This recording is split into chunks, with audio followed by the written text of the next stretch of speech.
Hello, good morning. This is Solo Renaissance by Flagship Poetry by Andrew Dan. As you're aware, I'm currently in my pyjamas. I thought I'd use this as an entrance point. I've had trouble going to bed and getting up at the right time for the past few years, to be honest, and I plan to change that. I decided to use this as a little prompt. I haven't actually read the magazine yet. I'm going to be reading my poem in a bit, and later in the day I'm going to read the magazine. But what I just wanted to say is I've had a few different realizations, put the things together. So I've been sort of afraid of bodily tension. Like, I've tried to be as relaxed as possible in my life, thinking that the tension is what would cause pain in my life.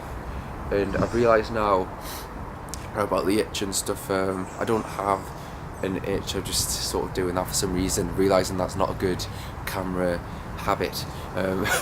Basically, I have shied away from this tension in my life, thinking that all tension is bad. I'm going to be relaxed in my life. I am going to be laid back like I'm in a hammock all day. And I've learned that some tension is good. There can be a friendly tension and an unfriendly tension. So, for example, I'm doing personal training sessions now.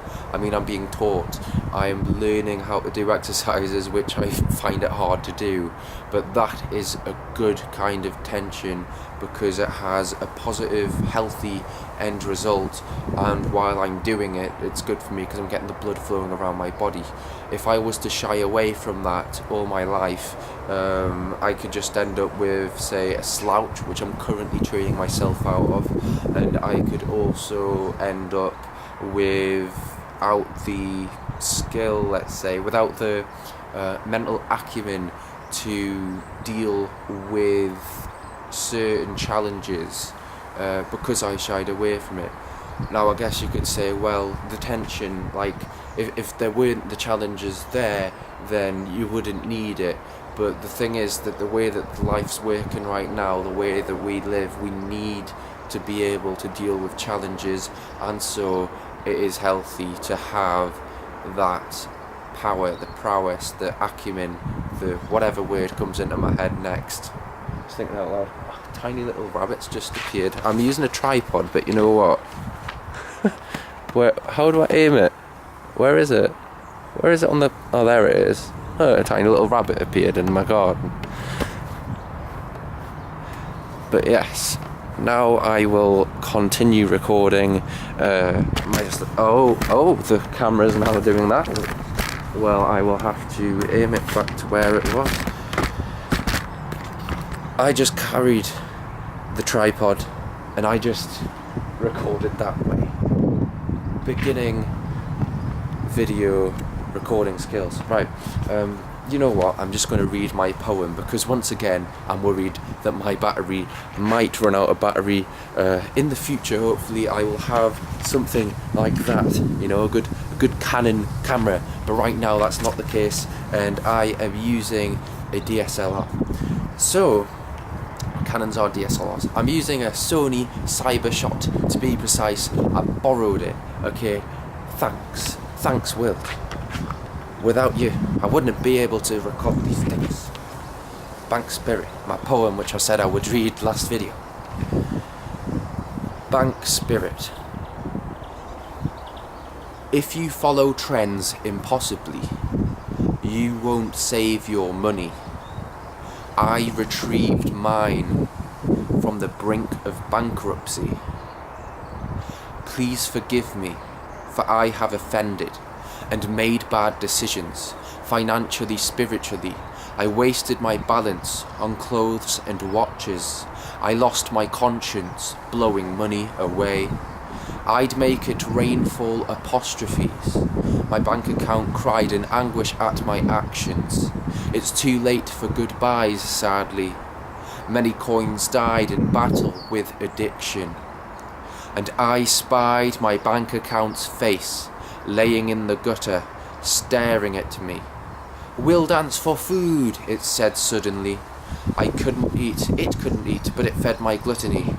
Even in a state which was self-destructive, my bank account's face was missing the top. It was worse for wear, in want of spiritual repair, in want of happiness and positivity. If you follow trends impossibly, you won't save your money. I retrieved mine from the brink of bankruptcy. I didn't wish to go. It told me there were more. Bank account faces in department stores, in designer clothes, watches, unsustainable products and objects bought why no one knows. Who needs shiny rings on their tiny toes? Who needs overpriced ice around their throat? Anyway, accounts around the world are falling down, cataclysmically thanks to advertising round tables populated by animals. Think tank, shark tank, dragon's den mouths, eating up the Queen's head pound by pound, marketing a formula of desperation. Half-empty glasses and needy smiles. Come this way for fashion styles. Malls are minefields, hunting grounds, and graveyards for bank accounts. I'm quite happy with my performance there. You happy, random rabbit that's appeared in the garden? I hope you enjoy it. Again, I'm moving the tripod, not the camera. I'm not holding the camera up. I'm literally just holding a tripod and going, aim it at the bunny rabbit. Okay. I made one mistake in that reading. That one mistake you would not know about unless I said it. But I am able to eat. I was able to eat. So I put out. I couldn't eat, but it fed my gluttony. Actually, it's just the bank account couldn't eat, so it couldn't eat, but it fed my gluttony. And in real life, I didn't get to bankruptcy, but it's a good thing to write here. It's a good rhyme. Actually, it's just the fact that I once inherited some money from my grandma, and I spent a lot of that money. The bunny rabbit's distracting me a little bit. So yeah, I spent a lot of that money. That was years ago, but it inspired this poem. Right, you cannot stroke a rabbit. That's what I have learned. Let's finish. I started with a tangent. I'll finish with something related to the tangent. So I was talking about tension and stuff. For example, I could be less responsive to life, and I could say, no, I will not have that stress. I don't know why it's quite playful at the moment. This is not my rabbit. Maybe we should say, hey, there's a random rabbit. Yeah. Anyway,